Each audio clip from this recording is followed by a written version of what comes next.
going on, Jerome's? So, for my money, the most wonderful weekend of the NFL calendar is upon us, the divisional round. So you have the one seeds, the best teams in their respective conferences, and then the rest of the teams have already won a playoff game. It is the creme de la creme de la creme. It's great, man. So breaking down the Saturday and the Sunday games, again, against the spread for entertainment purposes only. Let's go get some jelly beans, man. So first game is at 3 o'clock. You got the Houston Texans upstart. Love me some CJ Stroud. Love me some D'Amico Ryans. Nico Collins is a problem. Will Anderson is a stud. Visiting the Baltimore Ravens. Now, this is what happens from wildcard weekend to division round, because everyone will get on the lap of the teams that win, especially the teams that win convincingly. It's like, oh, here we go. Will they be the first 7 seed to run the table with Packers? Blah, blah, blah, blah, blah, blah, blah. But it's almost like you just forget, oh, yeah, the best teams in the conferences are just sitting back, getting healthy, chilling. But Texans, it's a great story, and I think that they will give the Ravens a ball game, except Baltimore. I know a lot has been made about, oh, Lamar can't win the big one. Oh, Lamar disappears in the playoffs. I think that's going to change this year because, I mean, defensively, Baltimore is studly. Like, yes, they have a couple of injuries, but that front seven is amazing, and they're getting some great production out of Clowney. They're getting some great production out of Justin Matabuke. Queen and Roquan are probably the best off-ball linebacker duo in the league right now. So I think the defense is going to step up, do their part against Stroud, even though I think that he will still get his.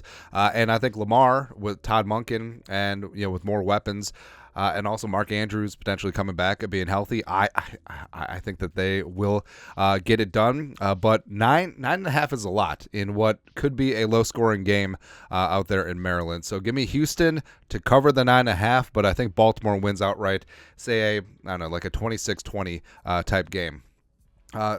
Second of the Saturday games. So we got the greasy grimy Green Bay Packers, Jordan Love and company. Joe Barry and that defense apparently is trying to get their ish together against San Francisco. And again, everyone and their mom is all up on Green Bay. Oh, here they go. Oh, the first 7 seed. Congratulations for being the Cowboys. The Cowboys were garbaggio all season. But they go out and face the Niners, and all this talk about, hey, Brock Purdy is the worst of the 8 remaining quarterbacks. I mean, in a vacuum, sure, but the other 7 quarterbacks, they don't have the weapons that Brock Purdy has.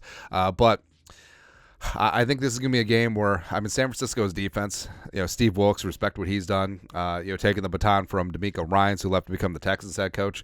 I think that the defense just completely gets after Jordan Love's ass. I love the platoon mentality they have for rushing the passer. I think their secondary is extremely underrated. And for San Francisco offensively, it starts and ends with McCaffrey. He is the MVP, as well as Deebo Samuel taking those swing passes and screen passes and quick slants and taking him to the house because you can't tackle him in the open field. Kittle is going to get his, and Brandon Ayuk is probably the more underrated wide receiver 2 in the league. So I think that San Francisco wins this game. I think they win convincingly. I think they cover the 9.5. So give me San Francisco in this spot. I think that maybe Green Bay makes it close at the end for the backdoor cover, but San Francisco 29, Packers 17 is what we'll go with there. Sunday games. So first one's at 2 o'clock Central Time, which is the only time zone that matters.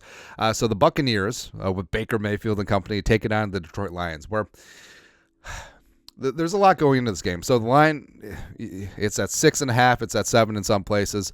I'm actually feeling really good about the Bucs, where I feel like Detroit has a number of things going against them. Number one is emotions. Like, Lions fans, Lions players, and coaches, they're human. And they understand getting that first playoff win in over 30 years, since 1991. That's a big deal. That was a big-time deal. And you just saw how amped and fired up they were for the Rams game.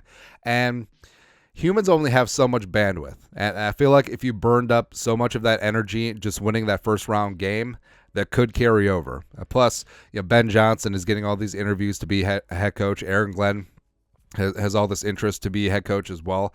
And you hate to say it, but our guys going to be completely dialed in to their coordinator jobs when they have a chance to have their dream job very soon? You want to say yes, but it's impossible. It is absolutely impossible. So you got Dan Campbell, and his team just got fired up. They won their first playoff game ever. or first playoff game with the current regime, but also first playoff game in franchise history in the last 30 years of the franchise. And their coordinators, their mind could be elsewhere. And I think that the Buccaneers I think the Buccaneers match up extremely well against the Lions, where they can run it with Rachaad White, and Baker's making enough plays out there. Chris Godwin is stepping up his game. He's looking good. Kate Otten, look out for your kneecaps when you come across the middle against Kirby Joseph. Mike Evans, I think that the Lions cornerbacks will struggle with size, as well as that quick interior pass rush that the Buccaneers can put on Jared Goff, led by Kalijah Cansey, the rookie from Pitt. I think that's something that's going to give Detroit a lot of problems. And you pair that up with coordinators' attention being split, as well as the emotion of that first wild card game win against Stafford and company. I think that the Buccaneers go in and win outright. So obviously we like them plus the 7, but give me Tampa 23, Detroit 20. I think Todd Bowles and company, they're playing some good ball. I think they go in to Detroit and get themselves a W. Lastly, 5:30 Central Time, you got the Kansas City Chiefs visiting the Buffalo Bills.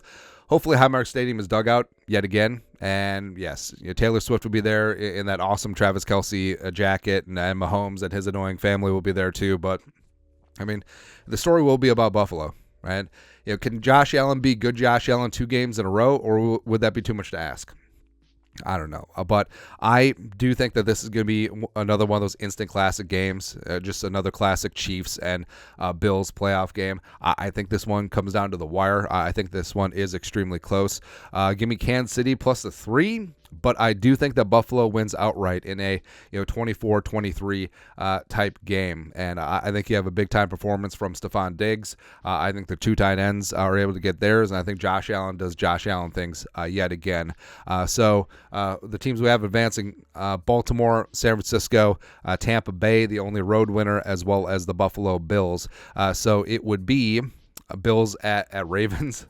A 1 versus 2, and then the Tampa Bay Buccaneers taking the show on the road, taking on the Niners in the conference title games. But that's it.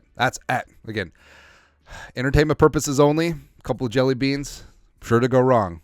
Let us know your thoughts and our thoughts in the comment section below. Subscribe for daily Vikings takes. Want to support the work? Put a little something in the Venmo. But till next time, Skol, production value.